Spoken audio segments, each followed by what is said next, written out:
Boa noite a todos, sejam bem-vindos a mais uma reunião de serviço. Hoje eu tenho o prazer de receber o velho amigo Márcio Soares, que vai falar para nós sobre gestão baseada em dados. O Márcio tem um longo percurso aí na terapia intensiva. Seus tempos de beira-leito no INCA foram muito profícuos e o Márcio logo se mostrou diferenciado pelo interesse por pesquisa. E certamente, da toda a terapia intensiva no Brasil, o Márcio é responsável por uma das maiores produções científicas, por número de papers publicados e por conta da relevância dos mesmos. Nos últimos anos, o Márcio tem se dedicado basicamente à pesquisa, junto ao BRICNET, que hoje tem uma importância como rede de pesquisa internacional, também dentro do Instituto DOR de Ensino e Pesquisa, mas talvez a maior contribuição do Márcio para a especialidade tenha sido, sem dúvida, a criação do sistema EpiMed Monitor, junto com dois outros amigos, que tem colocado o Brasil em destaque por conta da pujança desse sistema, que faz com que tenhamos hoje um dos maiores bancos de dados de medicina intensiva do mundo e que tem contribuído bastante. A AMIB tem uma parceria com a EpiMed no projeto TIs Brasileiras, que, dentre outras coisas, possibilita que se faça benchmark, que é uma coisa muito importante da possibilidade de você estar olhando para fora da sua UTI, sabendo o que está acontecendo fora. E hoje nós temos até o privilégio de poder fazer comparações com UTIs de outros países. Enfim, isso acho que tem sido muito importante. E todos vocês sabem a relevância para a medicina intensiva da informação de qualidade para nos apoiar nas tomadas de decisão. E ninguém melhor do que o Márcio para discutir conosco sobre esse assunto. E eu agradeço muito aí ao Márcio por essa disponibilidade, agora que eu estou me dando conta que em plena véspera de carnaval. Então, Márcio, por favor, muito obrigado. A tela é sua, fique à vontade. Boa noite a todos. Boa noite e obrigado aí pelas palavras, Adelon. É uma satisfação, uma alegria muito grande estar aqui com vocês. E também, como você disse, né, uma relação de amizade, de respeito, admiração de muito tempo. E é uma satisfação muito grande, né, que a gente, depois de tanto tempo, ainda continue tendo tantas frentes de colaboração, de trabalho conjunto, de aprendizado conjunto, quer seja, né, uma relação pessoal, o seu trabalho aí nos servidores, mas também esse projeto tão bonito, né? Projeto assim que me deixa muito feliz, que é o UTIs Brasileiras. É uma satisfação de ter você como principal interlocutor e a Mib como parceira. Hoje, então, deixa eu passar aqui. Posso apresentar aqui ou passar para a apresentação dos slides? Por favor. Só que eu não estou conseguindo. Você tem que me dar permissão aqui para Se compartilhar. foi, né? Deixa eu ver aqui. Não, ainda não.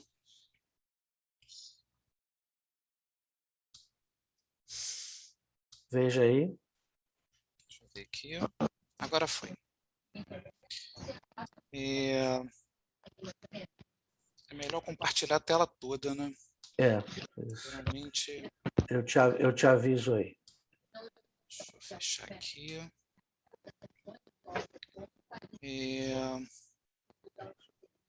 Só falta. Tá ok Pronto. agora? Tá ok agora. Beleza. Então, hoje a gente vai conversar um pouco sobre gestão com base de dados, né? Eu até queria deixar aqui um disclosure, né? Porque eu não faço gestão de UTI há muito tempo, né? Já tenho 11 anos, trabalho no UTI. Então, eu vou... Acho que tem algum som aberto aí. Então, eu vou falar com vocês um pouco mais na perspectiva, né, de como os dados são relevantes, né, importantes, essenciais. Eu acho que hoje não há condições de você fazer qualquer tipo de gestão, seja na área da saúde, em qualquer outra área de interesse, sem que nós tenhamos sustentação, né, com dados. Tá?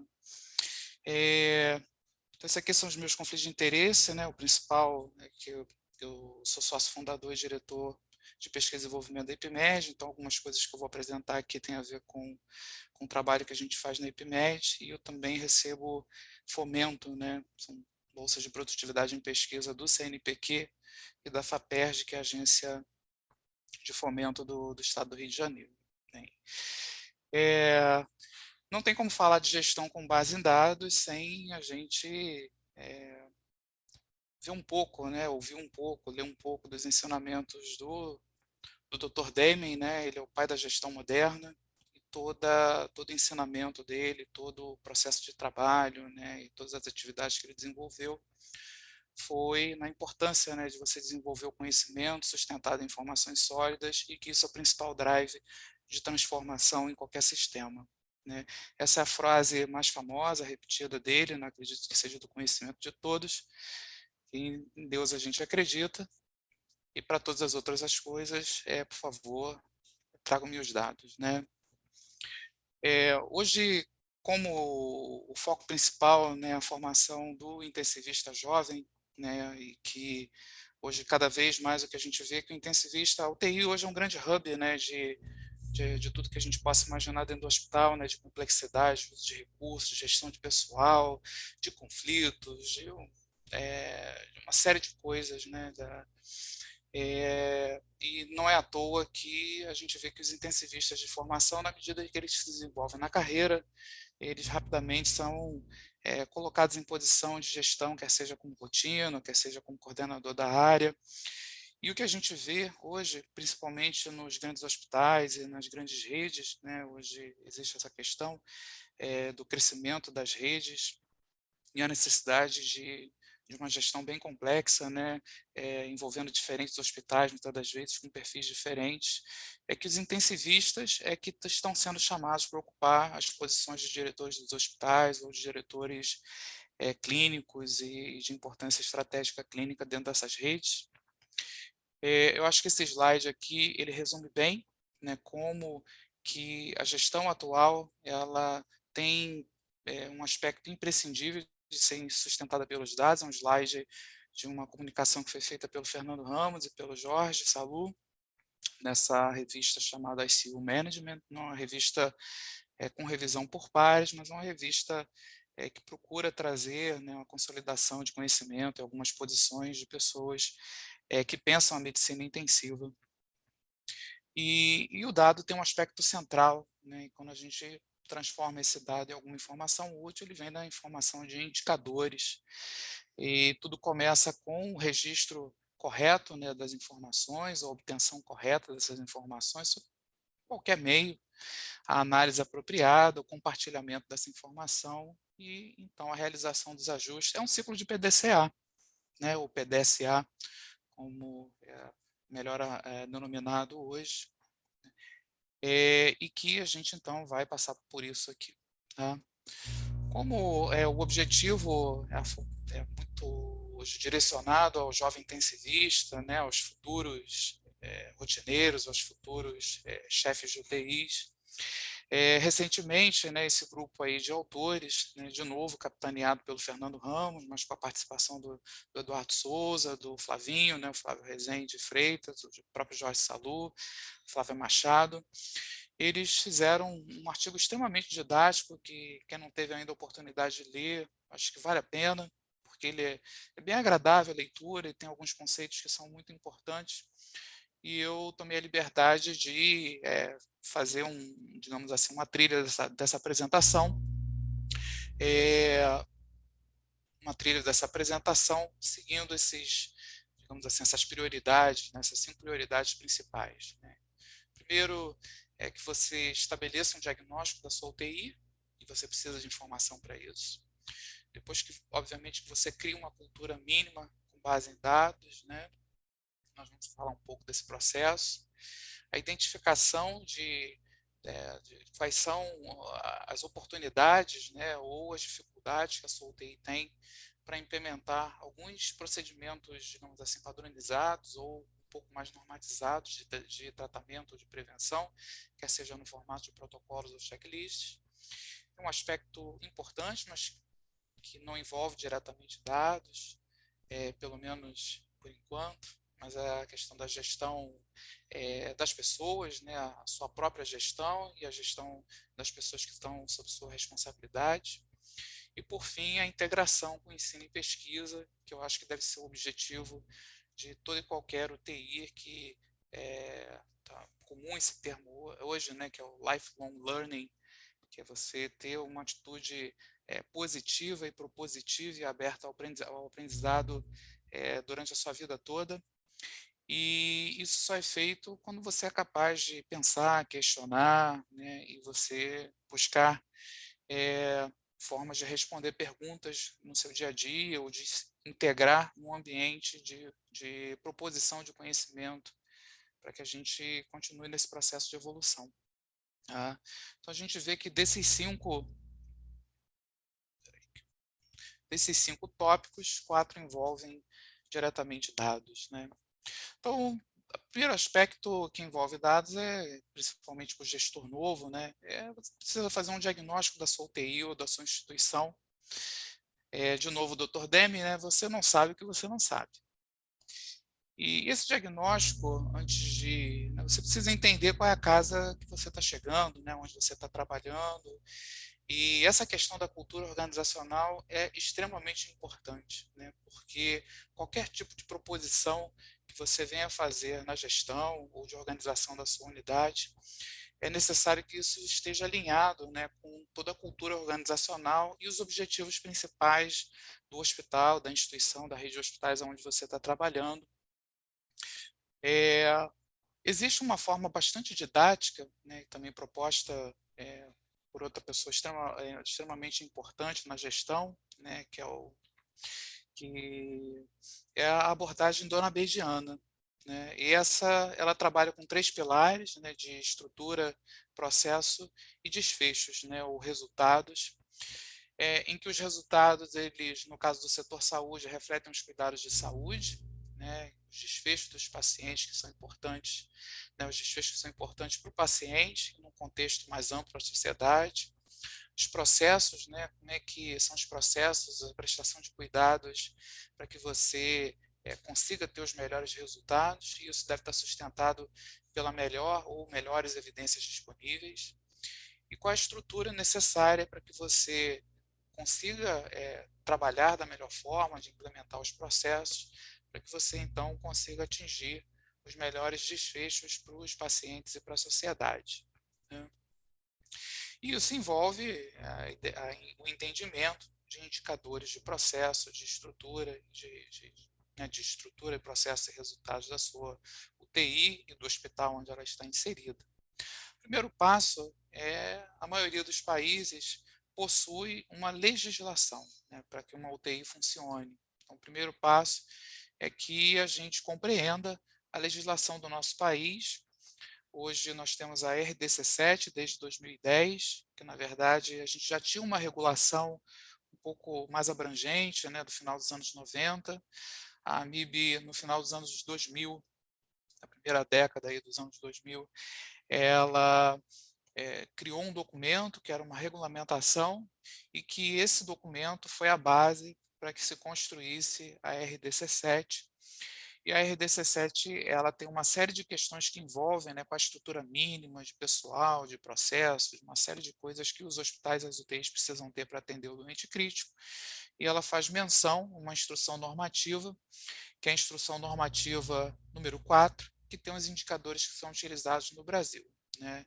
É importante você entender o que acontece no seu país, porque cada país tem uma interpretação diferente, né, de quais são os indicadores mais relevantes e que eles passaram a ser exigidos como regulamentação. A gente tem países que são muito focados em indicadores de desfecho, e outros países, como a Alemanha, né, onde está muito focado na organização e nos processos implementados naquela UTI. Mas no Brasil, uma lista aí, né, de de indicadores, né, alguns mandatórios ligados a desfecho, reportar mortalidade ajustada por risco, duração de internação, reinternação, enfim, alguns indicadores principais, que envolvem também desfechos que são ligados a eventos adversos no sistema de saúde, principalmente infecções, e alguns organizacionais, né, a questão da qualificação do intensivista e alguns dispositivos. E a gente tem um alinhamento muito forte, né, com a sociedade europeia. Eu trouxe também aqui ao lado os indicadores que são utilizados na sociedade europeia. Digamos, a maioria das coisas convergem, né, porque o que tem relevância em qualquer lugar, mas existe também uma variabilidade entre esses dois indicadores, que são complementares. Tá?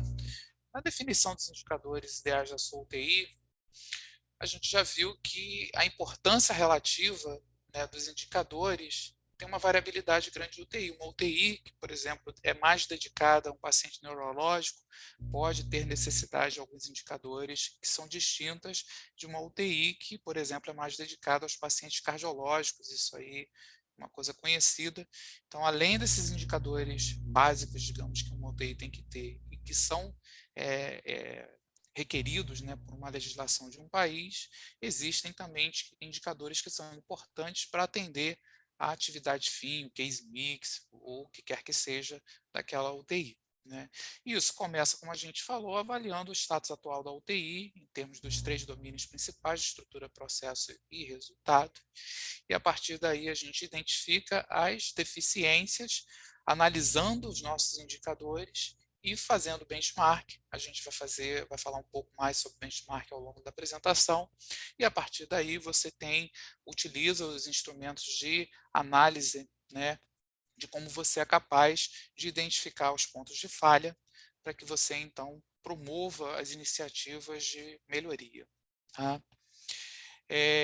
Existe um acrônimo, né, que é o chamado SMART, para que você, toda vez que estiver pensando em algum indicador, e muitas das vezes a gente trabalha em alguns lugares que tem uma profusão de indicadores, que na verdade a gente não entende nem para que eles são aferidos, né? Existe um burden de coleta, e muitas das vezes você tem indicadores que podem trazer confusão.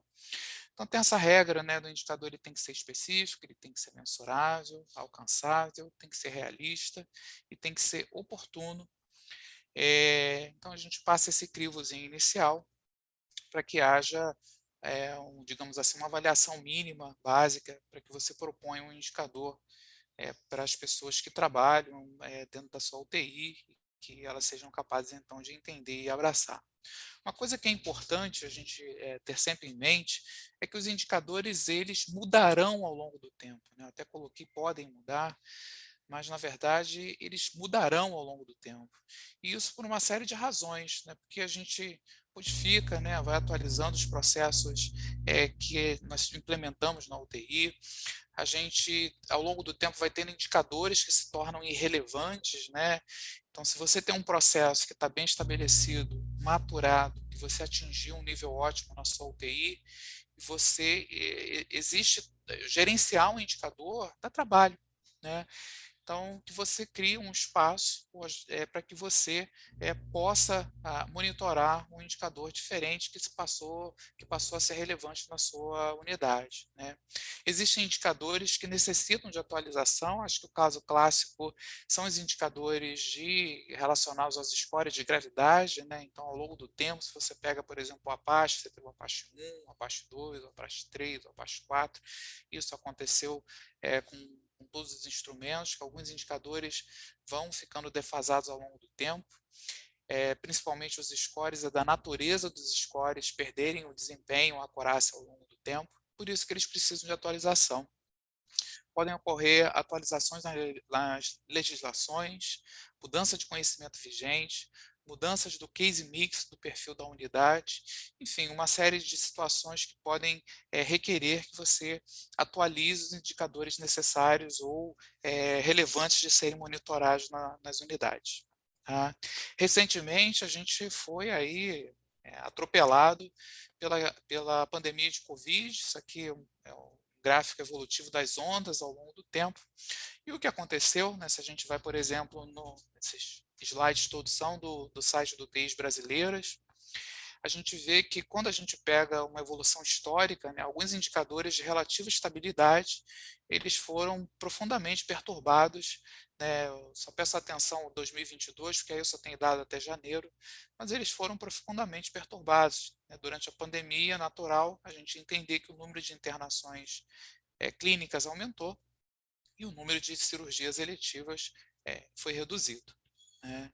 Da mesma forma que o suporte invasivo aumentou, em relação aos períodos anteriores. E não era surpresa, né, de você entender que os indicadores que avaliavam o desempenho, né, no lado esquerdo, a taxa de mortalidade padronizada, no lado direito, a taxa de utilização de recursos, que tinha uma tendência, né, obviamente que a linha azul clara é todas as UTIs, em cima a gente tem as UTIs públicas, e embaixo a gente tem as UTIs privadas, mas quando a gente olha aqui a linha azul clara no centro, indicadores que vinham numa franca tendência de diminuição ao longo do tempo, quer seja da taxa de mortalidade padronizada, conta de uso de recursos padronizados, elas foram bastante perturbadas durante o período da pandemia. E existem diversas questões que a gente pode falar na hora da discussão a respeito disso, se for de interesse. Tá? Mas a gente vê também que isso não ocorreu apenas para os pacientes, em função dos pacientes COVID, né? Quando a gente pega nos pacientes sem COVID, isso também aconteceu, né? A gente vê que tanto a taxa de a duração de internação, a mortalidade, que tinham uma relativa estabilidade, né, antes, até janeiro e fevereiro de 2020, a partir desse momento, elas se tornam completamente distintas de uma série histórica, e o mesmo aconteceu com as taxas de mortalidade padronizadas. Tá? E é por isso que durante esse período, né, houve uma dificuldade muito grande da gente trabalhar com indicadores de desfecho.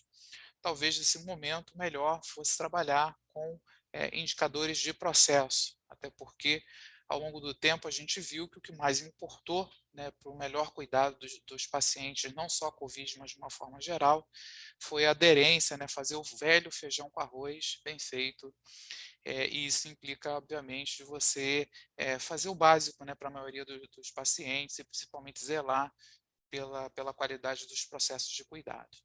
Tá? Segundo ponto importante é a criação de uma cultura mínima com base em dados, né? E aí tem uma outra frase do Deming aqui que não basta a gente fazer o nosso melhor, né? É preciso, né, dever nosso, né, conhecer o que fazer, né? A gente precisa saber o que fazer. E então, procurar fazer o nosso melhor. Tá? Existe um modelo estruturado que bastante didático, que foi desse artigo do Fernando e do Jorge, né, em que eles colocam 6 ou 7 passos aqui importantes, e o primeiro a gente já falou, que é estabelecer um conjunto de indicadores no tripé do Anabeidiano, né, de estrutura, processo e desfecho. O segundo passo é a gente escolher qual será o nosso sistema de coleta e a gente iniciar uma coleta de dados rotineira, né? Não importa se você tem acesso a um sistema eletrônico, se você tem acesso a um sistema que ele tem todos os requisitos de sofisticação, ou se você está começando num local onde não tem muitos recursos, que você possa utilizar uma planilha de Excel, né? O importante é que você tenha um processo de coleta que ele seja rotineiro, estruturado, né? Sempre trabalhar com dados estruturados, que tem uma mensuração bastante definida, de critérios bem definidos, com um pessoal treinado para a coleta desses dados, para que você, então, tenha uma informação que ela é válida para que seja passível de análise e gerar, então, os relatórios, né, sobre diversos formatos, quer seja relatórios individualizados ou consolidados em forma de painel, e que esses relatórios, então, sejam colocados de forma acessível para o restante da equipe, porque o próximo passo é a discussão, né, desses resultados com foco nos indicadores aonde a gente consegue identificar pontos que são acionáveis, né, que a gente tem a capacidade de intervenção para modificação, e que a gente possa também, através do entendimento, principalmente dos indicadores de desfecho e processo, definir metas para melhorias. Tá? Uma forma bem interessante, né, é você manter, né, o modelo do tripé Dona Beijando. Né? Então, se você tem a estrutura, a gente identificar características modificáveis na estrutura dos hospitais e UTIs que sejam passíveis de melhoria. A mesma coisa para os processos. E a consequência dessas modificações é que você, então, certamente terá os melhores desfechos possíveis para aquela população de pacientes que você atende. Então, quando a gente fala em estrutura, envolve diferentes domínios, né? Domínios de staffing, né? Se você tem um staffing um staff da sua unidade que ele qualitativamente e quantitativamente é o necessário para atender a população, né, de pacientes que busca a sua unidade, né, que requer atendimento na sua unidade. A questão da política de visitação, hoje isso está bastante em moda, né, uma tendência para que a gente possa ter cada vez as famílias mais integradas no processo de cuidado e que as UTIs tenham portas abertas aos familiares. Existe uma ciência hoje, né, de arquitetura, né, de UTIs, com foco muito grande na agilidade do atendimento, na visualização dos pacientes, para que eles tenham uma capacidade de vigilância, ao mesmo tempo também a questão da privacidade, para que você crie uma estrutura de proteção para esses pacientes e acesso rápido ao cuidado. E a gente viveu isso, né, de uma forma muito dura, questões relacionadas ao strain. Né? O strain é um desequilíbrio entre oferta, né, de leitos, digamos assim, e demanda pelos pacientes, que pode ser uma questão, digamos assim, temporária, ou sazonal, ou em alguns momentos específicos, né? Isso varia de instituição para instituição. Existem instituições, principalmente as públicas, que vivem num modelo de strain constante, né? Você tem mais pacientes do que você tem capacidade de atender, e isso envolve um equilíbrio, né, de oferta de leitos de terapia intensiva, também de unidades que possam atender pacientes em transição de cuidados ou não tão graves assim, e muitas das vezes você acaba não tendo leito nessas unidades, porque o seu hospital está completamente ocupado, né, você não tem leitos na enfermaria, a sua incapacidade de você liberar leitos de baixa complexidade, quando você tem pacientes em transição de cuidado, quer seja da UTI, né, os step down, né, UTI para o andar, UTI para semi-intensiva, ou semi-intensiva para o andar.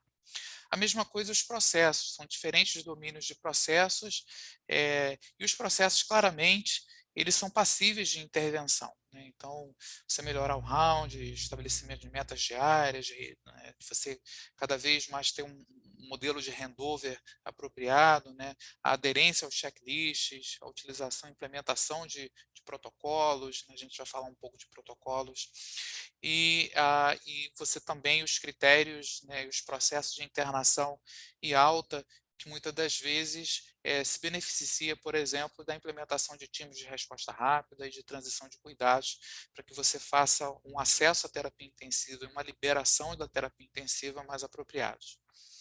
O quinto passo, que a gente já falou um pouco mais atrás, é que você tem que fazer benchmark, né? E você tem que fazer o teu benchmarking interno, e fundamentalmente que você consiga fazer o benchmarking externo, não só com as UTIs de alto desempenho, mas UTIs que têm perfis semelhantes aos seus, e a partir dessa análise dos seus resultados longitudinalmente ao longo do tempo, e também fazendo comparações, né, com outras UTIs, principalmente as UTIs de alto desempenho, que você consiga induzir um ciclo, né, de audit feedback. E a gente vai falar um pouco melhor sobre isso. Benchmarking, né? Então, o que é o benchmarking? É você comparar resultados, né, de um momento da sua UTI com a sua UTI, isso é chamado benchmarking interno, mas isso sozinho não é apropriado, né? Porque quando você olha para si mesmo ao longo do tempo. Isso, dependendo da situação em que você tem uma compreensão incompleta dos seus resultados. E muitas das vezes, dependendo do momento em que você está na sua UTI, você pode ter um excesso de otimismo, ou mesmo críticas aos seus resultados. Então, quando você compara os seus resultados com das outras UTIs, você tem uma capacidade de compreensão e também de que a sua equipe e os seus gestores possam compreender, né, de uma forma mais ampla, quais são os resultados que você tem e também seja capaz de definir metas de melhoria que sejam, digamos assim, mais corretas. Existem, como eu falei, o benchmarking interno e o benchmarking externo, e você pode fazer benchmarking sobre qualquer domínio, né? Principalmente o tripé Dona Bediano, a gente está muito habituado a fazer benchmarking com desfechos, mas cada vez mais se faz benchmarking com processos e estrutura, e hoje tem uma questão, né, os clientes, né, dos hospitais, que são os pacientes e os familiares, que a gente também tenha critérios de satisfação ou de atendimento aos clientes, né, aos pacientes e familiares das UTIs, quando comparado com as outras unidades. De uma forma geral, o benchmarking ele tem que ter algumas características, né? Ele tem que ser reprodutível, né? Não adianta você medir alguma coisa ou comparar alguma coisa que tem uma variabilidade muito grande, né? Isso envolve dois outros domínios, né? A robustez do que você está medindo e comparando, a validade. Ele idealmente tem que ser risco ajustado, isso é sempre um desafio, né? Existe uma cultura na terapia intensiva já estabelecida há 40 anos que ajuda muito, né? A gente tem boas medidas de ajuste por risco em diversos domínios e ajuste de risco de gravidade que acabam sendo norteadores de avaliação de desempenho das UTIs, e essa cultura existe desde os anos 80, que foi aperfeiçoada ao longo do tempo, e a gente está acostumado a ter medidas de risco ajustada ou de estimativas mais precisas para mortalidade, para duração de internação. Existem outras que elas são existe uma estratificação de risco que não é tão sofisticada assim, mas que elas também são válidas, né, de você entender risco de reinternação ou alguma classificação que envolva, hoje a gente tem classificações de fragilidade, você tem algumas escalas que permitem, então, uma estratificação e de caracterização de risco dos pacientes, que mesmo que você não tenha uma medida ajustada para o risco, você pode ter uma ideia de comparação e quem sabe até fazer alguma análise estratificada. Hoje, com a disponibilidade, né, em termos tecnológicos, de banda de comunicação e disponibilidade de acesso ao dado, não há nenhuma justificativa para que esse benchmarking ele não ocorra em tempo real, né? Então, esse aqui é um exemplo claro, né, porque a gente, quando analisa os resultados da nossa UTI em relação aos pares, o que a gente quer entender é se a gente tem melhor ou pior desempenho. Isso aqui são os dois principais indicadores, né, que são obtidos a partir de um score de gravidade, né, que é a taxa de mortalidade padronizada e a taxa de utilização de recursos. No Brasil, predominantemente, a gente usa uma referência como o SAPS-3, mas outros países isso varia, né? Então, digamos assim, lá nos Estados Unidos, o mais comum é utilizar o modelo Apache, né? Existem outros sistemas que utilizam modelos próprios, né? Na Inglaterra, no Reino Unido, eles utilizam o modelo ICNARC, na Austrália e Nova Zelândia, eles usam um modelo que é o ANSI-ROD, né, que foi desenvolvido pela ANSICS. Isso varia. O ideal é que você tenha medidas que sejam adequadas à sua realidade, né? Os registros eles tiveram um papel extremamente importante na questão do benchmarking e no norteamento dessas informações para os processos de melhoria da qualidade. A terapia intensiva é certamente uma das áreas, né, onde isso começou em tempos mais antigos, né? Então, o primeiro registro que existe é o ICNARC, e ele foi criado em 1994 e hoje cobre 100% das UTIs do Reino Unido, exceto a Escócia, que tem um registro próprio. Em seguida, nós tivemos o NICE, em 1998, e depois uma série de outros registros, né, junto ali os de VIT e tal. E no Brasil, a gente tem o projeto de UTIs brasileiras, que é reconhecido como Registro Nacional de Terapia Intensiva, que é o projeto que nós temos junto com a MIB, que teve, por exemplo, um papel extremamente relevante, né, no início da pandemia. Logo nos primórdios, que a gente tinha muito pouca informação, maior parte das coisas que eram relatadas na literatura, alguma outra forma de comunicação, eram dados de uma UTI ou de poucas UTIs, ou de uma região que a gente não sabia muito bem se isso se adequava à nossa realidade. E nós, rapidamente, junto com a MIB, criamos uma área dentro do site do UTIs Brasileiras, onde a gente começou progressivamente a disponibilizar dados da realidade brasileira. Eu me lembro muito bem quando a gente estava ainda logo no final do primeiro trimestre da pandemia, ali por volta do final de junho, né, início de julho, e a gente já tinha uma quantidade absurda de pacientes no sistema por conta da penetração desse registro dentro das UTIs brasileiras. Nessa época, a gente já contava, né, com informações para entender as características dos pacientes, dos desfechos, porque todo mundo viu os indicadores indo por água abaixo, né? Quando a gente analisava as nossas UTIs isoladamente, quando a gente olhava os pacientes COVID, tinha muita incerteza, e a gente nessa época já contava com 20 a 30 mil pacientes dentro de uma página que era disponível para toda a sociedade, né? Essa página é uma página aberta para qualquer cidadão brasileiro, e essas informações, o Ederlon foi porta-voz em diversas situações desses dados, né? Quer seja para a imprensa, quer seja em fóruns de discussões dentro da comunidade científica, em órgãos reguladores da atividade médica, enfim, em diversos cenários e ocasiões onde os dados do TI brasileiras foram utilizados para trazer algum tipo de luz, né, no momento de tanta incerteza como foi principalmente o início da pandemia. Uma vez que a gente conhece os nossos dados, que a gente olhou para os nossos dados internamente, fez um paralelo, nós somos capazes de identificar pontos para fazer as intervenções de audit feedback, né? Que a gente tem auditoria e feedback. A primeira parte é essa, né? Uma revisão com a auditoria dos nossos resultados, com base em critérios e padrões explícitos, e depois o compartilhamento. Então, a gente propõe medidas de melhoria, né? Todo esse ciclo, que na verdade são variações do PDSA, eles têm como ponto central a informação, né?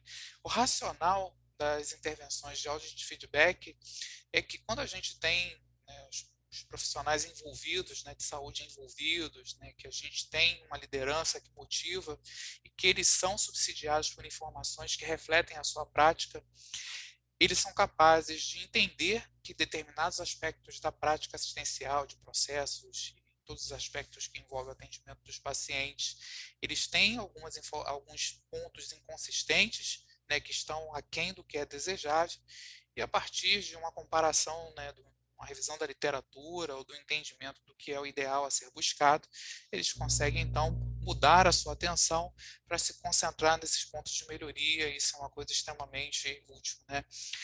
A literatura assim, é muito rica, né, dos estudos, né, que envolvem as intervenções de audit feedback, então, desde reduções de exames necessários nos programas de stewardship, programas de melhoria de cuidado, gerenciamento de dor, enfim, tem tudo que você possa imaginar dentro da área de saúde, especialmente dentro do setor da terapia intensiva, já foram passíveis, né, de serem avaliados com iniciativas de audit feedback. E eu trago sempre esse exemplo, né? Um exemplo até que foi capitaneado pelo Ederlon. Ele teve um projeto junto com 16 hospitais no Rio de Janeiro, né? Era um parque de 900 leitos de UTI, e ao longo dos períodos de intervenção, em que a implementação, né, de um sistema de coleta de dados e dessas intervenções de audit feedback, eles foram capazes de promover uma redução da duração de internação, da mortalidade bruta, mortalidade ajustada. Quando a gente converte, e foram capazes de internar mais pacientes nessas unidades, né? Essa redução, esse aumento de redução de duração de internação, esse aumento, né, de internações, ele foi da ordem de 25% a 30%. Se a gente faz um paralelo com o parque de leitos disponível naquela época, isso basicamente representa você abrir 200, 300 leitos de UTI, sem que você tenha que investir em infraestrutura, e você criar um leito de terapia intensiva é extremamente caro, a gente sabe disso, e extremamente não só caro em termos de recursos, mas em termos de pessoal. E isso é uma coisa extremamente gratificante de ver, né, como ganhos de eficiência, de qualidade assistencial, também resultaram na capacidade de você beneficiar mais pessoas, uma vez que você foi capaz de rodar mais esses leitos e admitir mais pacientes.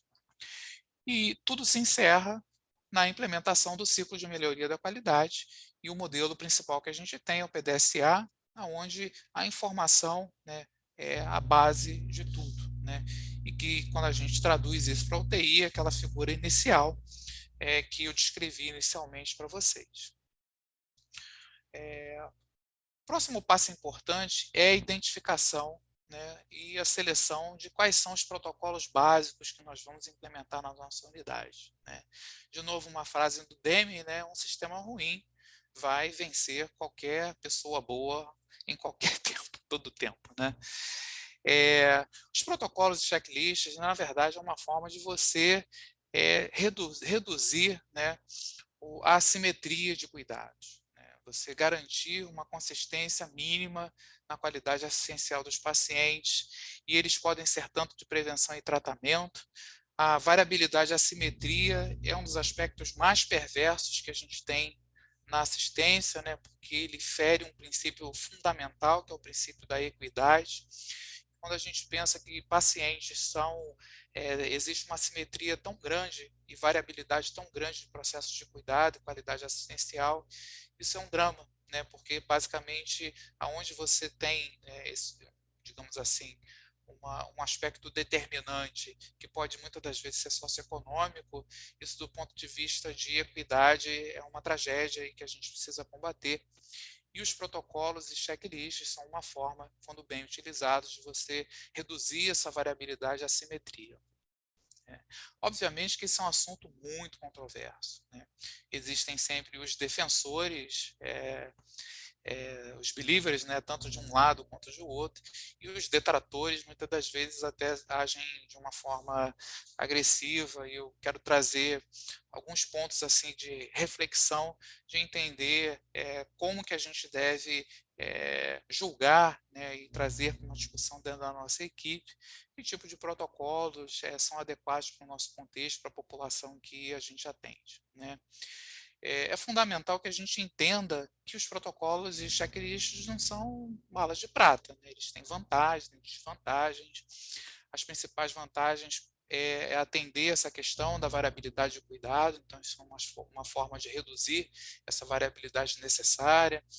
Eles também são uma forma de você permitir uma rápida adoção de informações novas à beira-leito. Isso é extremamente importante quando você tem um cenário como o Brasil, né, que na maioria ou em grande parte das UTIs você tem pessoas extremamente jovens, né, que ficam diretamente responsáveis por atender os pacientes graves, né, quer seja na UTI, às vezes até na emergência. E eles são uma forma, então, de você também otimizar, né, a esteira de cuidado, de você ter alguma forma de trazer informações que possam educar, né, ou ter dicas de educação, de melhoria de comunicação, de contenção de custo e diminuição de erros, uma vez que você também traz isso para dentro de uma banda onde você diminui a capacidade de você infligir erro para uma grande parcela dos pacientes.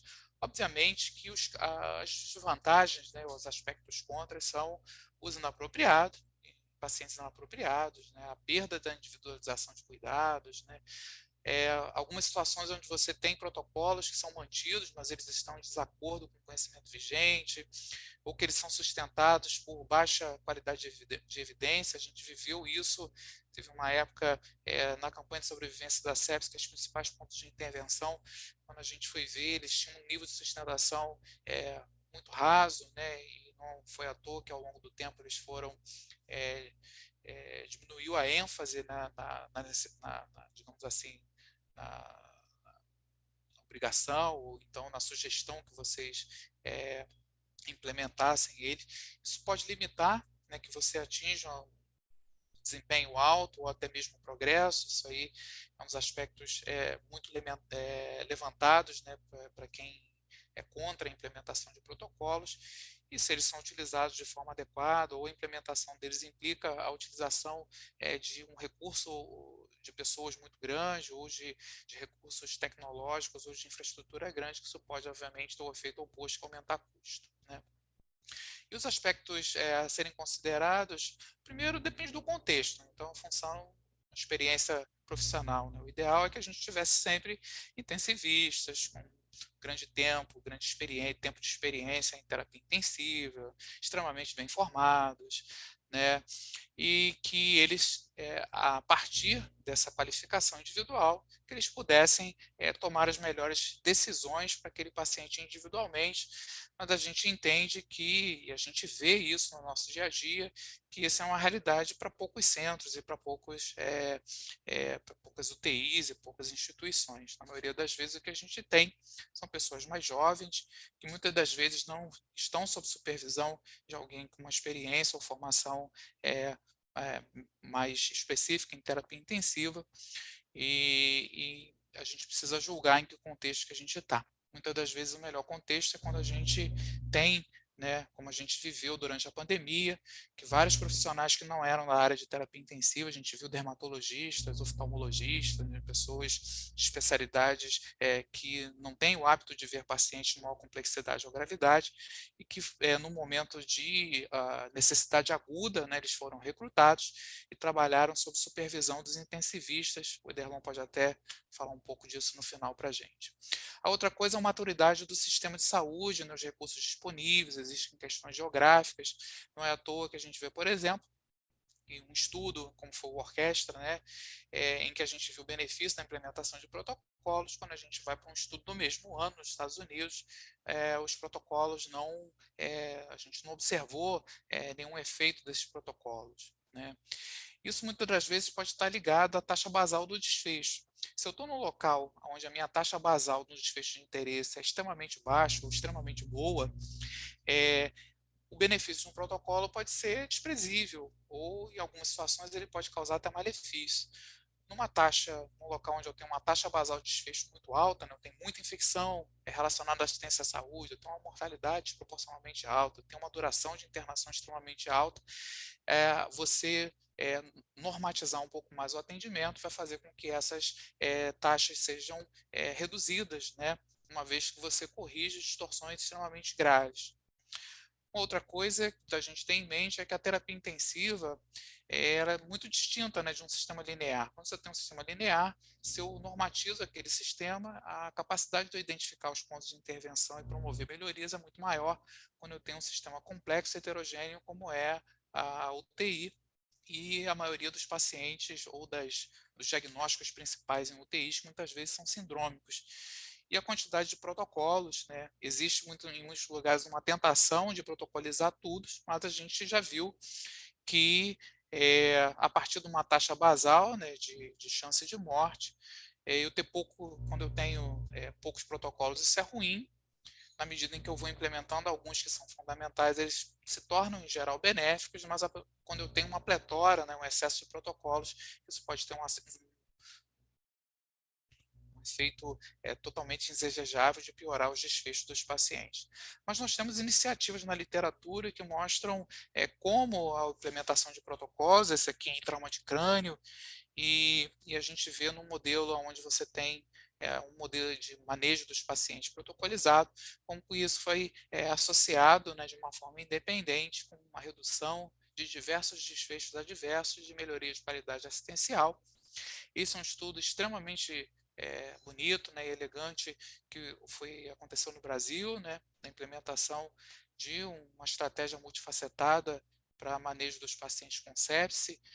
O autor principal, Danilo Noritomi, em conjunto com o pessoal do ILAS, acho que a Flávia é a última autora, se eu não me engano, em que eles não só ao longo do tempo observaram, né, uma redução da mortalidade e também da gravidade com que os pacientes eram atendidos na UTI, mas esses protocolos não só foram benéficos em termos de desfecho dos pacientes, mas eles também foram custo-efetivos. Esse estudo foi extremamente feliz em demonstrar esses resultados. Tá? O último passo né, que talvez seja assim aquele em que uma instituição ele demonstre que os dados eles estão totalmente imbricados, né, informação, a abertura para se aprender e conhecer a partir dos dados, que é a integração com ensino e pesquisa, né, e é fundamental que isso ocorra. De novo, tem uma frase do Deming que reflete muito a isso. Tá?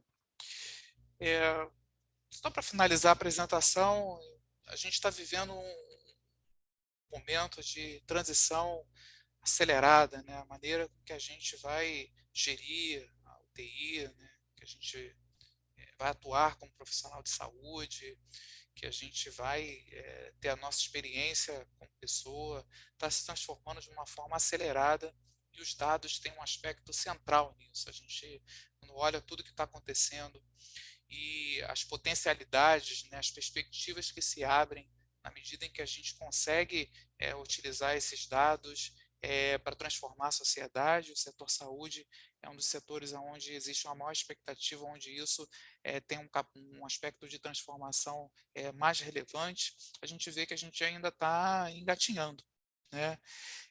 Hoje, qualquer olhada rápida na literatura, não só em revistas especializadas na parte de Big Data ou de mais ligado ao método, mas até mesmo revistas clínicas, a quantidade de estudos, né, que demonstram alguma potencialidade de uso em diferentes aspectos com a utilização de algoritmos, no caso que usam técnicas de machine learning, são incríveis, né?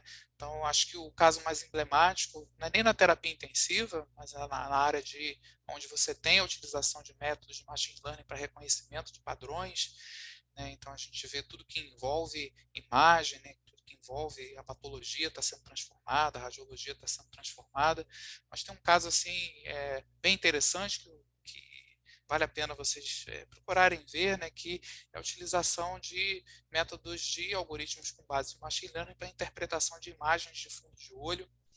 E existe um grupo que fez todo esse trabalho na Índia e que culminou, né, a Índia, como a gente sabe, é um país extremamente grande, assimétrico, com uma assimetria social muito mais grave, né, do que a gente tem no Brasil, e tem áreas muito remotas, onde não tem qualquer tipo de acesso a alta complexidade ou profissionais especializados. E hoje eles têm programas onde vai um aparelho, né, que realiza os fundos de olho, um técnico, um profissional, um oftalmologista, e os programas que utilizam machine learning são capazes de diagnosticar diversos tipos de alteração no fundo de olho, e esses pacientes, então, é que são referenciados para receber a confirmação do diagnóstico, né, uma vez que a acurácia é igual ou superior para fazer o diagnóstico do que um oftalmologista, e que eles então são encaminhados para receber o tratamento nos centros especializados, né? Isso aí é um ganho em termos de assistência à saúde, acesso ao sistema de saúde impensável há pouco tempo atrás.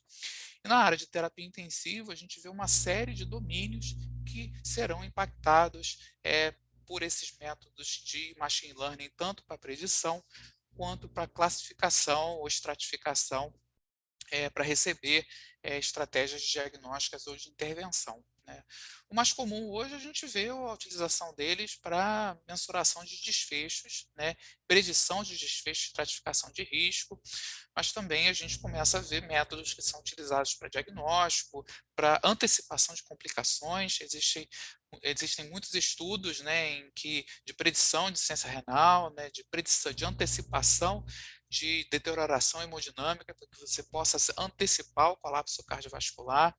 E hoje também a gente começa a ver tentativas, né, em diagnósticos sindrômicos como a sepse ou a SARA, de você fenotipar pacientes, né, que têm comportamentos e trajetórias clínicas e desfechos diferentes e propensão a terem benefício ou malefício com intervenções que são extremamente interessantes e com potencial de estarem no nosso meio aí, quer seja na realização de estudos com maior precisão, ou quer seja na implementação do dia a dia, na nossa rotina aí, num futuro que não parece ser tão longínquo assim, né?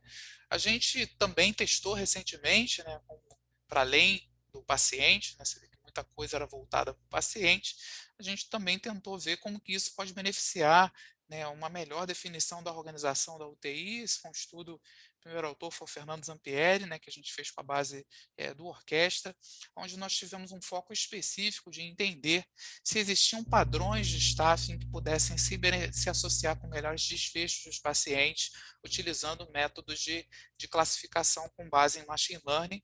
Então, a gente utilizando 7 ou 8 características ligadas a padrão de staffing, quer sejam quantitativas ou qualitativas, que nós então identificamos 3 clusters que diferiam em 3 características principais, né? O primeiro deles era o nível de autonomia que o enfermeiro tinha de realizar determinadas intervenções à beira-leito sem consultar o intensivista, a presença de farmacêuticos dedicados à UTI e a presença de intensivistas no modelo 24/7. Então, a gente viu que nós tínhamos 3 clusters, né? O primeiro cluster, que é o cluster em vermelho, é o que tinha menor autonomia, não tinha farmacêutico, não tinha intensivista.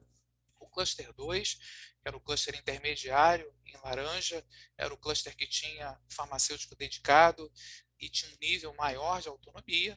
E o cluster 3 era o que tinha um maior nível de autonomia, tinha farmacêutico e tinha também o intensivista 24/7. E o que a gente observa aqui é que o cluster 3, né, seguido do cluster 2 em comparação com o cluster 1, ele teve menores mortalidades ajustadas de uma forma global, para internações não planejadas, para internações eletivas. Eles, ao longo do tempo, nós podemos ver como o cluster 1 acumula desfechos desfavoráveis, né, óbitos ao longo do tempo, enquanto que o cluster 3 ele tem uma curva de ascensão muito rápida. Nesse aqui é um gráfico que vocês vão ver cada vez com maior frequência nos estudos, né, chamado VLAD, em que ele vê o acúmulo, né, de desfechos negativos e positivos ao longo do tempo, que é a sobrevida ou mortalidade, e o cluster 2 tem um desempenho intermediário. E quando a gente vê a mortalidade observada em relação à mortalidade predita, no caso aqui foi pelo SAPS-3, o cluster 1 tem uma mortalidade predita observada que é sempre acima da predita. O cluster 3, por outro lado, tem sempre uma mortalidade observada sempre abaixo da predita, demonstrando como essa organização, né, de padrões de staffing ela pode ser benéfica para os pacientes. Tá? Eu finalizo com essa frase que ela não é só para terapia intensiva, mas é para a nossa vida de uma forma geral, é que sem dados a gente é somente uma pessoa com alguma opinião. Tá? Muito obrigado, eu estou à disposição aí. Excelente, Márcio. Parabéns aí pela apresentação. Acho que foi um extraordinário pupurri aí da gestão. Eu acho que todos nós aproveitamos bastante.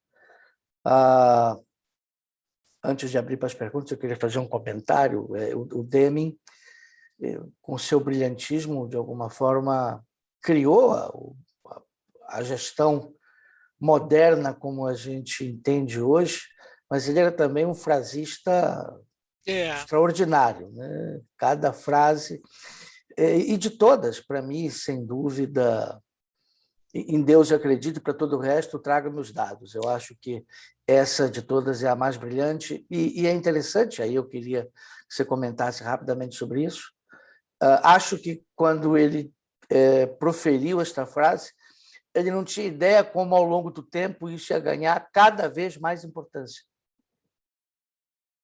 Essa frase, acho que praticamente quase todas as apresentações que a gente vê, né, que fala sobre gestão e fala sobre, digamos assim, a utilização de dados para apoiar a gestão, essa frase é quase onipresente, né, em qualquer idioma. A gente vê a apresentação dessa frase e o Deming foi transformador, né? Como você disse, ele era um frasista como poucos, né? Vale a pena, tem vários sites aí que trabalham com citações de autores famosos, mas é uma delícia a gente ficar vendo a capacidade de reflexão que as frases do Deming traz para a gente, né? Não só na atuação profissional, mas também como na nossa atitude para a vida em geral, né, Ederlon? Certeza. Luciano, levantou a mão aí, fica à vontade, pode fazer a sua pergunta. Bom, primeiro, agradecer pela excelência da aula, inclusive até assim, de uma forma absolutamente acachapante, né? Me perdoa até talvez a palavra um pouco hiperbólica, mas realmente acachapante em termos de conhecimento, né? Eu queria fazer uma pergunta, vamos chamar assim, um pouco venenosa, para que haja um trabalho no nível do seu trabalho, do pessoal que trabalha com você, tem que haver fundamentalmente autonomia, né? Isso, tipo assim, não mate o mensageiro, né? Porque o que você descobre não necessariamente é bom para quem manda, né? Queria que você analisasse esse aspecto, porque eu acho que o principal problema que nós enfrentamos na pandemia não foi só a falta de especialistas suficientes em terapia intensiva, mas também o fato de que, frequentemente, fora dos grandes centros, né, cidades fora, esses profissionais eram extremamente pressionados, né, principalmente os hospitais privados, né, para que realmente as coisas não aparecessem. Nós vimos as coisas acontecendo. É claro, pedir para você comentar algo que você não vive talvez seja um pouco injusto, mas com certeza você tem condição de fazer uma análise bem categorizada sobre esse assunto. O que a gente pode fazer para que as pessoas tenham autonomia de procurar ser o mensageiro que não vai ser morto, né? Boa noite aí, Luciano. Obrigado pela pergunta. De novo, né? Eu peço até licença para fazer qualquer tipo de opinião aqui, né? Sobre eu não vivi, né, o enfrentamento da pandemia no front, né? Eu trabalhei mais, digamos assim, com a parte de instrumentar, né, as pessoas que estavam no front, e nós ficamos muito envolvidos lá não só na IPMED, mas também por outro lado, a gente tentando gerar evidências que pudessem apoiar, né, os profissionais que estavam no front e tentar trazer um pouco de lucidez, né, num momento de muita irracionalidade, né? E a gente viveu uma tempestade perfeita aí no Brasil, né? A gente teve questões de informações falsas, tem a questão de como o ser humano reage dentro de um cenário de incerteza, né? A gente tem sempre muita certeza do que a gente faz, das opiniões que a gente emite, e viver a pandemia mostrou para a gente, né, um cenário completamente adverso, né, de você lidar com o novo, e principalmente numa situação em que a nossa integridade física ela estava ameaçada, a gente também se vendo como um aspecto que colocava a nossa família em segurança. A gente foi vendo uma série de situações, um contexto político-social extremamente desfavorável, uma proliferação de informações equivocadas, e isso gerou um cenário assim muito difícil. Eu acho que com o passar do tempo vai se tornar cada vez mais constrangedor, né?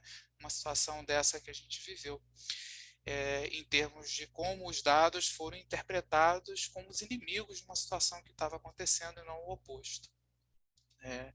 Eu acho que não é uma particularidade não foi uma particularidade das cidades menores, onde a gente viu isso acontecer também nos grandes centros, né, e até em hospitais, com toda a capacidade de lidar com isso de uma forma diferente.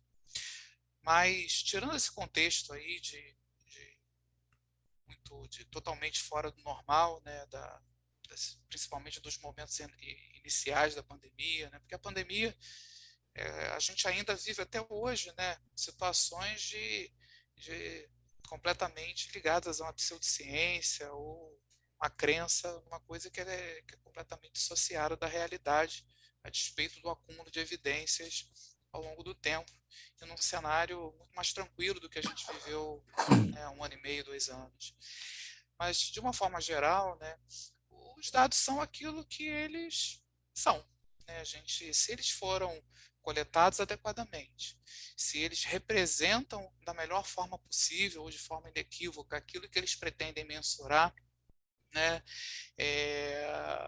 você brigar com esses dados, tudo envolve comportamentos que eles vão sair fora do bom senso, do razoável, do correto. né?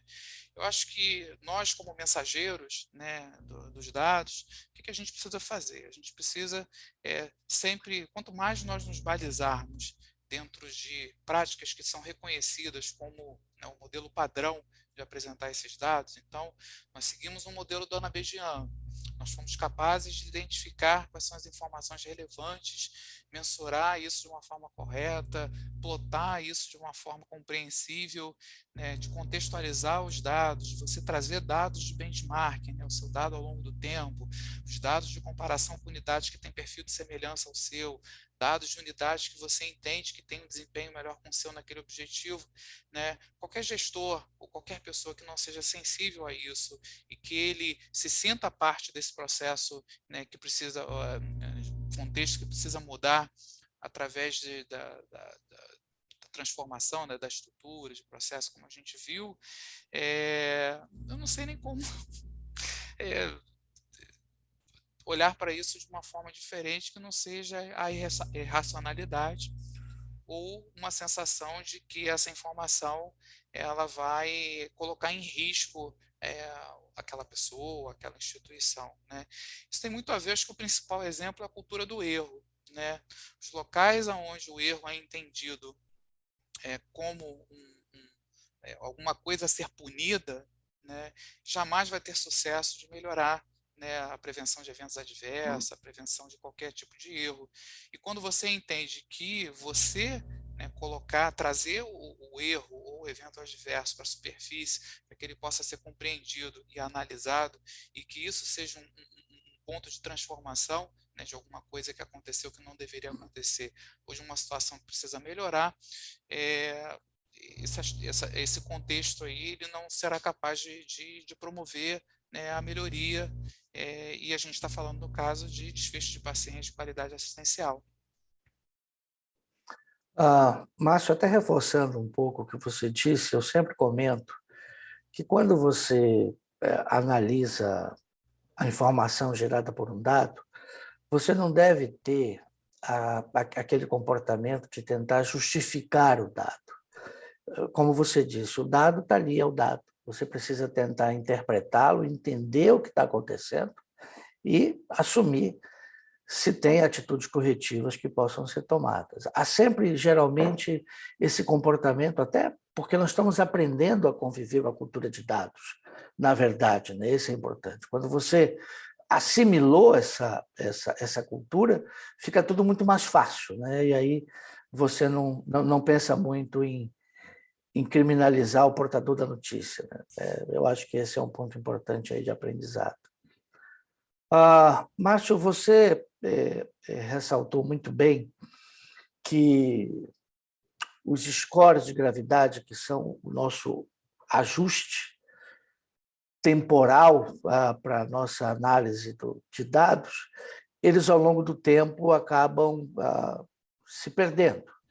É natural, na maioria das vezes, por conta até da melhoria da qualidade dos processos dentro da terapia intensiva, e você fica alguns anos à frente de quando aquele score foi validado, né?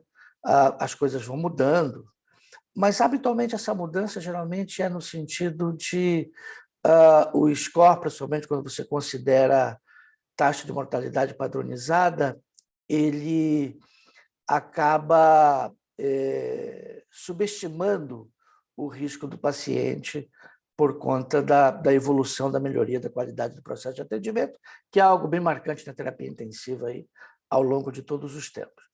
Só que, dessa vez, pela primeira vez, a gente teve um fenômeno diferente, né? Uma pandemia, que foi algo que nós nunca vivenciamos e testamos nessa magnitude, mexeu com isso para o outro lado, né? Eu queria que você comentasse um pouquinho sobre isso, Márcio. Isso que você comentou é extremamente correto, né, Ederson? Porque o que é um score, né? Um score, a gente pega uma população de pacientes, né, que é atendido, né, que é atendida dentro de um contexto que tem, né, toda uma prática assistencial, acesso a recursos, intervenções, e que você acompanha a trajetória clínica desses pacientes para observar o desfecho cardinal em terapia intensiva, que é morrer ou não, né? Obviamente que existem outros scores, né, que avaliam outros desfechos na terapia intensiva. E ao longo do tempo que a gente vai vendo é que, de uma forma geral, quer seja porque a gente seleciona melhor os pacientes, quer seja porque o nosso processo de cuidado melhorou, quer seja porque a gente dispõe, né, de uma estrutura ou de fármacos ou enfim, de recursos que nós não dispunhamos em tempos anteriores, o que nós temos observado é que, de uma forma geral, a mortalidade dos pacientes vai se reduzindo ao longo do tempo. Quando a gente olha no contexto de relação entre variáveis, basicamente o que acontece é que a relação entre os preditores e o desfecho, né, a variável predita, ela vai se modificando. E aí não é à toa que quando a gente utiliza um score, que era um contexto onde eu tinha maior mortalidade, maior gravidade, menor recurso e tal, quando ele vai ao longo do tempo, ele vai deteriorando, e essa deterioração, em geral, é no sentido da subestimação da gravidade, tá? Ou, desculpa, da superestimação da gravidade. No caso da pandemia, o que aconteceu foi que a gente teve uma situação completamente distinta. A gente teve um influxo muito grande, né, de uma população onde, muitas das vezes, a gravidade basal não representava, né, a gravidade ou a trajetória clínica do paciente, uma vez que os pacientes muitas vezes deterioravam ao longo da internação. Da mesma forma que eles ficavam mais tempo internados. Então, eles tinham, mudou-se completamente qualquer tipo de relação entre preditor e desfecho. E, além disso, o que aconteceu? Pacientes que, digamos assim, anteriormente a gente tinha, digamos assim, um critério de internação, ele se modificou. A gente olha, quando eu mostrei ali um slide para vocês, a gente até publicou um estudo em que a gente analisou os pacientes não COVID, e o que aconteceu é que esses pacientes também, o perfil de internação desses pacientes também se modificou, né? Foi um cenário totalmente atípico, que a gente ainda deve viver um momento de acomodação, né? Porque acho que tem um rescaldo aí que a gente vai ver, né? Pacientes com doenças crônicas que tiveram a intervenção postergada, né? Então, já começa a ver na literatura, acho que foi até a última aula que eu dei no CBMI, né, que é o impacto dos pacientes COVID em pacientes não COVID, e eles foram afetados, né, os pacientes não COVID foram afetados de diversas formas, e uma delas que a gente vai ver aí são pacientes com doenças crônicas ou que tinham necessidade de fazer determinadas intervenções que só agora estão sendo capazes de receber, né? Acho que o mais grave são pacientes com câncer, né, pacientes com doenças cardiovasculares, com doenças neurológicas. Então, eu acho que a gente ainda está vivendo um momento de transição e que nós só seremos capazes de entender a acomodação disso ao longo dos próximos anos, né? De uma forma geral, o que a gente vê os scores, de uma forma geral, em qualquer país, tá, gente? Qualquer score, ele deteriorou ao longo do tempo. A tentativa de você ter um score específico para doente COVID, eu acho que até uma ingenuidade, né? Das pessoas tentarem aplicar de uma forma balanceada, de alguma forma, eu nem sei como é que as pessoas iriam fazer isso, mas hoje a gente precisa esperar um momento aí, digamos, de relativa acomodação, e a gente já vai começar a ver alguns scores novos, né? O que eu sei, a gente na IPMED atualmente está desenvolvendo uma família de scores novos, né? Para tentar suprir essa lacuna aí que ficou. A gente ficou mal acostumado, um score com bom desempenho ao longo de um período muito grande como foi o SAPS-3, mas eu sei que o ICNARC está desenvolvendo um modelo novo, eu sei que a Onze Roche já está para lançar um modelo ao longo desse ano, então a gente vai ver aí ao longo dos próximos anos scores novos. Tá? E agora é aproveitar a Big Data, né? Porque isso não falta para nós aqui no Brasil, graças ao trabalho de vocês. Caio, faça a sua pergunta aí, você está com a mão levantada? É dado que não acaba mais, né? Isso é uma coisa que a gente fica até perdido com essa quantidade de possibilidades que a gente tem quando a gente vai avaliar a nossa UTI. E é nesse momento que a gente começa a criar algumas perguntas. Entre elas, como é que eu vou tomar a medida necessária? O que eu tenho que fazer para alterar esse dado? Eu acho que a primeira coisa é saber que dado que é aquilo, o que ele traz para a gente de importância.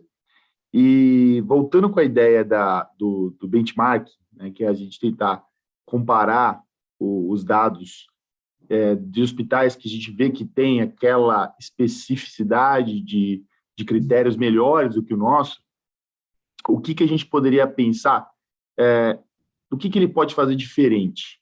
Será que valeria a pena, nesse caso também, além do benchmark dos dados, a gente poder ver o que é diferente?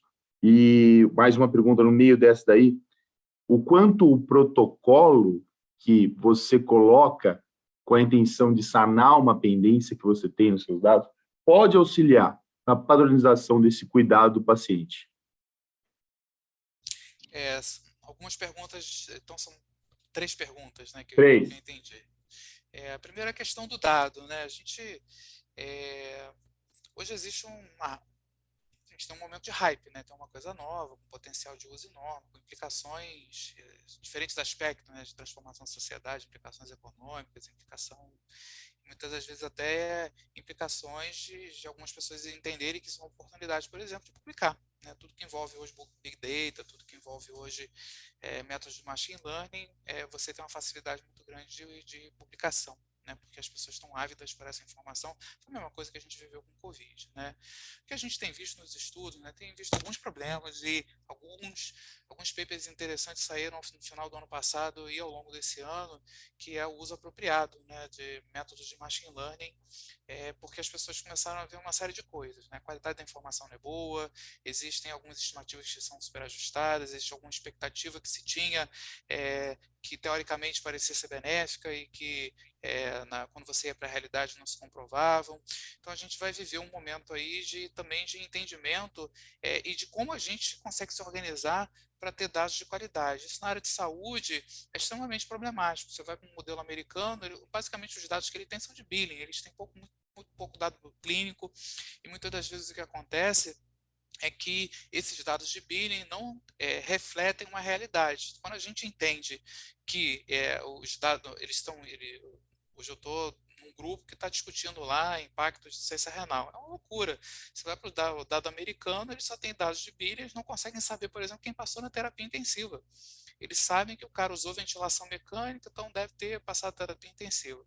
Então, a primeira coisa é como a gente consegue ter dados que a gente consiga garimpar e que a gente, então, consiga utilizar esses dados para ter um entregável que seja útil para o nosso dia a dia. Tá? E a gente vai ver isso vai envolver erros e acertos, né, expectativas maiores que não se concretizam, alguns temores que você também vê que não era bem assim, e isso vai acontecer, a gente vai viver isso, nós seremos atores, tá? Nós temos que ser atores dessa história. A segunda coisa que você falou foi o aspecto do benchmark. Benchmark não envolve só dado, tá? Benchmarking pode ser, por exemplo, visitar um local. Né? Eu vou visitar um determinado hospital que eu entendo que é um centro de referência para alguma coisa, que tem práticas assistenciais que são modelares e eu quero me espelhar nele. Tá, ou visitar algumas instituições. Então, isso também é uma forma de você fazer benchmarking em termos de, eu quero ver qual a estrutura que aquele hospital tem. Eu queria ver me disseram que tem um projeto bacana naquele hospital de arquitetura da UTI, eu estou desenhando uma arquitetura nova, estou construindo uma UTI nova, eu gostaria de ver para entender como que essa estrutura que eles colocaram, quais foram os ganhos, objetivos que eles tiveram, conversar com os profissionais, ver os processos. Muitas das vezes o processo ele existe no papel, mas ele não está implementado. Né? A gente sabe o quão difícil é você definir um processo e implementar ele de uma forma apropriada. Tá? Então, o benchmarking ele não é só dado. O benchmarking também ele pode ser feito de uma forma de uma experiência ou de uma visualização, uma tangibilização em loco daquilo que você entende que é a melhor prática. Tá? O terceiro ponto que você falou tem a ver com a protocolização. Como eu disse, é um assunto extremamente controverso. Tá?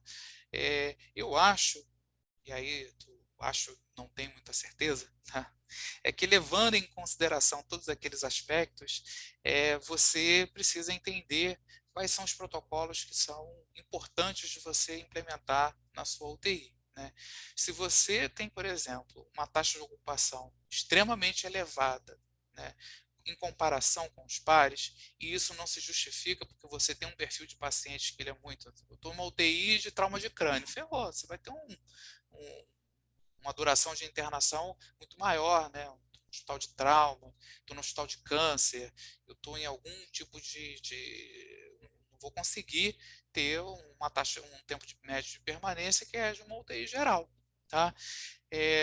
Mas se a sua unidade tem um tempo de permanência que é extremamente elevado, certamente você tem uma oportunidade de uma série de protocolos que devem beneficiar a sua unidade, né? Implementação de protocolo de sedação, implementação do protocolo de mobilização, implementação do protocolos de prevenção de complicações adquiridas na UTI, né, infecções nosocomiais. Então, tem uma série de protocolização de cuidados que você pode implementar e que não necessariamente são de tratamento, eles são de prevenção de complicações, tá?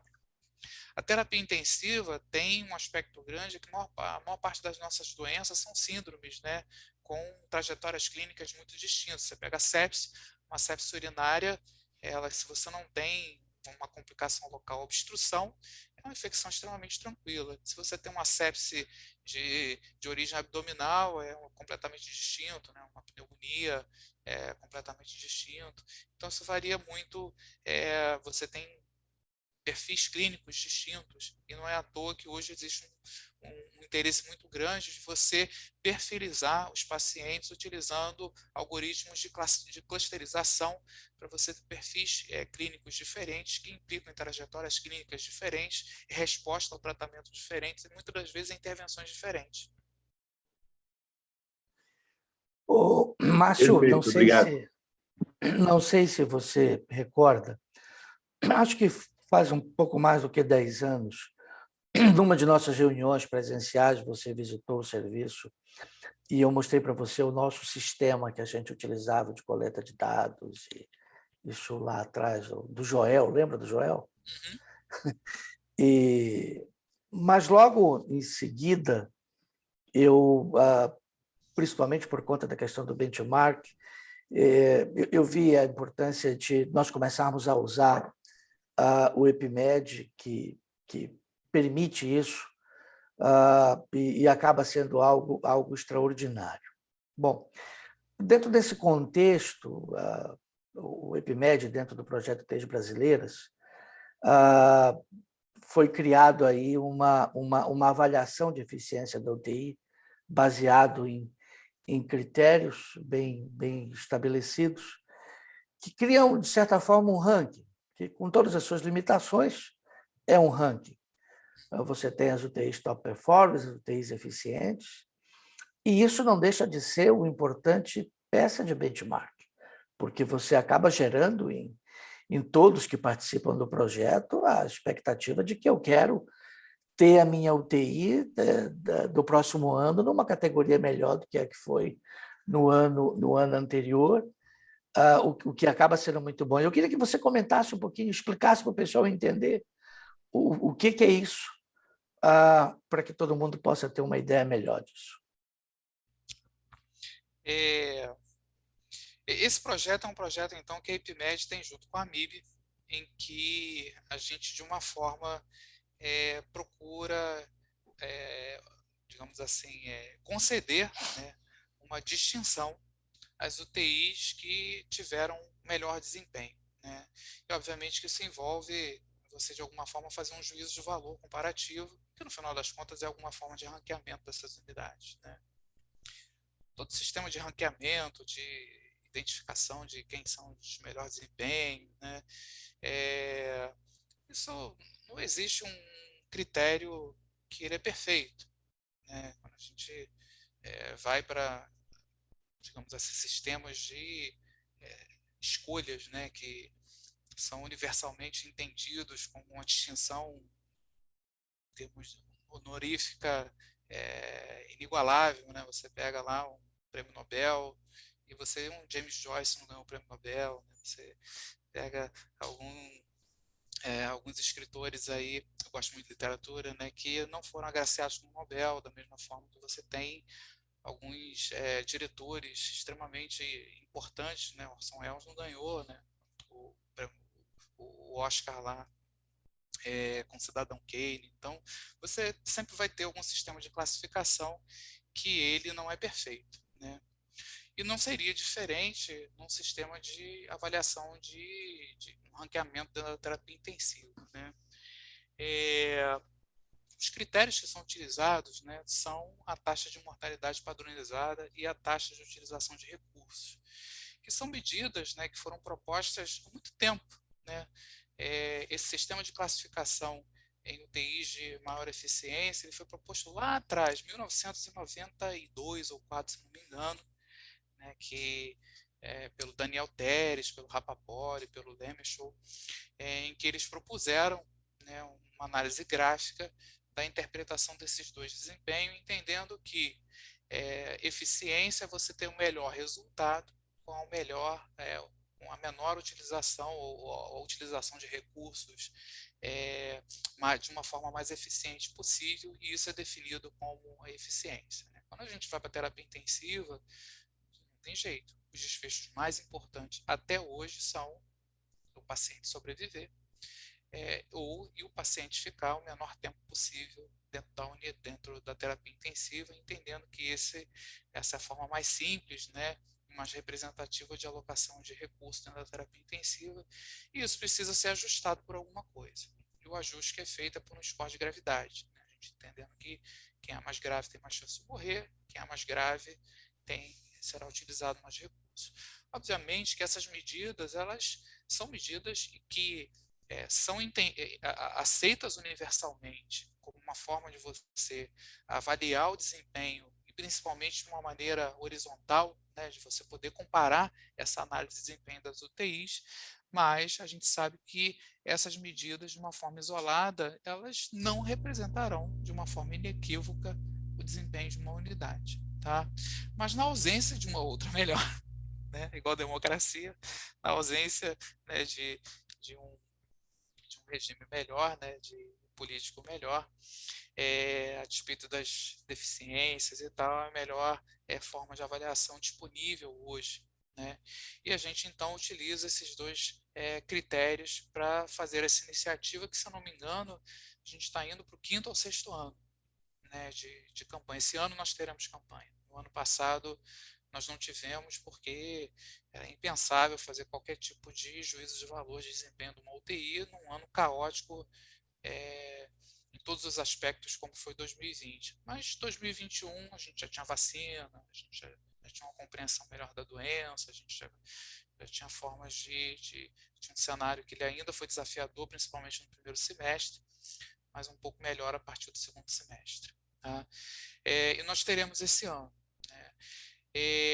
Hoje, e essa pergunta, eu acho que o que você, na verdade, está querendo entender é como que a gente, então, uma vez que nós vimos, né, foi falado aqui, todo mundo entende, que o SAPS-3 ele não é mais uma medida ótima, né, de avaliação do desempenho das unidades, porque ele teve um comprometimento, digamos assim, da acurácia dele ao longo do tempo. A gente, por outro lado, não é capaz de entender, né, o que é que está por trás desse desequilíbrio, né, e até porque a gente comentou vários aspectos aqui que estavam envolvidos, né. Mas se tem um aspecto que a gente é capaz de entender que impactou de uma forma determinante, né, no desempenho do score, foi o impacto causado pela população, né, pelos pacientes com Covid, né. A gente até, de uma forma geral, vê que o score, digamos assim, impactou, né, de uma forma global, porque 20%, acho que 22% dos pacientes de 2021 na base do EpiMed tinham Covid, né? Isso é muita coisa. Só que em algumas unidades essa realidade foi 100%, foi 80%, foi 70%. Em outras UTIs elas representaram 0%, né? Porque nós tivemos a situação aí de hospital Covid-free, UTI Covid-free, a gente teve... e a gente, esse ano, está levando em consideração esse aspecto, porque é muito difícil você avaliar qualquer outro tipo de aspecto dentro da UTI. O que mudou? Né? Mudou o padrão de staff, mudou o restante do case mix, mudou a estrutura, mudou, sei lá, qualquer coisa, mas o que a gente sabe, consegue mensurar e que é um ponto inequívoco, né, no entendimento do que pode ter afetado o desempenho das UTIs, é o impacto de Covid.